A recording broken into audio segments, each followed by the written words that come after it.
Welcome back. Twitter is changing its policy against posting hacked materials. The tech giant says it will no longer remove hacked content unless it is directly shared by hackers or those acting in concert with them.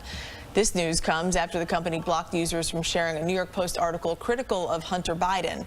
So what does this policy accomplish, and what does it mean for you? Joining us now, tech consultant and host of the podcast Think About This, Shelly Palmer. Shelly, good morning, and talk about this. This is a big deal, especially in this political climate. We're 2 weeks away from the election, so what does this mean? So the policy itself got switched a little bit last week, as you described. The tweet was blocked. It was pointing to a New York Post story that included some private information or hacked information.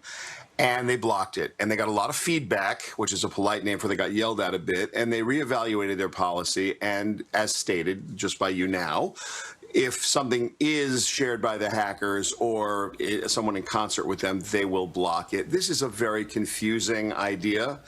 I don't know precisely what it means, to be fair. It's obvious to me that free speech trumps a lot of things here, and I think that's probably right. What I would suggest to everybody is common sense prevails, because we're just coming up to the election, and what's going to be blocked or not going to be blocked is going to be heavily politicized. And what you see that's not facts from your friends or directly from the people you believe are tweeting, because that's not fraudulent. If it comes from somebody's account, that's what it is. I'd be suspect. With respect to Twitter, they're confused, right? And Facebook too. The social media policies, the algorithms are a little confusing right now. How something gets through and why it's okay, it's very, very tough to understand. So I would look at all of this content with critical eye. I think the issue with this particular story, Shelly, was kind of where it came from, and there are questions still surrounding how was this information obtained. So Twitter was really quick to kind of censor this in a way, but kind of in a way to protect themselves from potentially having people post what could be hacked materials. Well, this goes back to, are they a publisher or a platform? Right. Right, because if they're a publisher, they're responsible for this content, and that content is something that they don't want to be responsible for.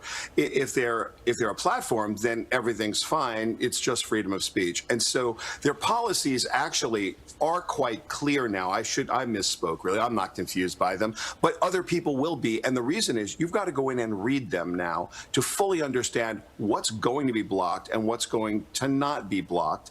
Look, you can't go and sell snake oil. You can't. Truth in advertising still applies. We're really talking about provenance of information, and this became very, very hot, this topic, because it was about the presidential candidates and specifically information that would have been considered emotionally charged.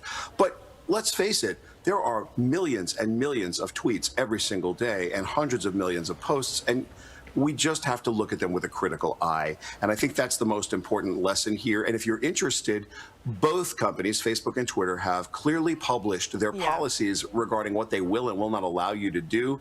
It's not a free-for-all. It never has been. But political speech and all of the things that surround it are in the spotlight right now for a good reason. There's a lot of misinformation out there. Be smart about it. Great insight, Shelly, and we want to give you a big congratulations. Yes. A grandpa for the third time, I believe, on Sunday. Thank you. Yes, we're over the moon. Thank you so much. Very exciting. Thanks so much, and we'll see you next week.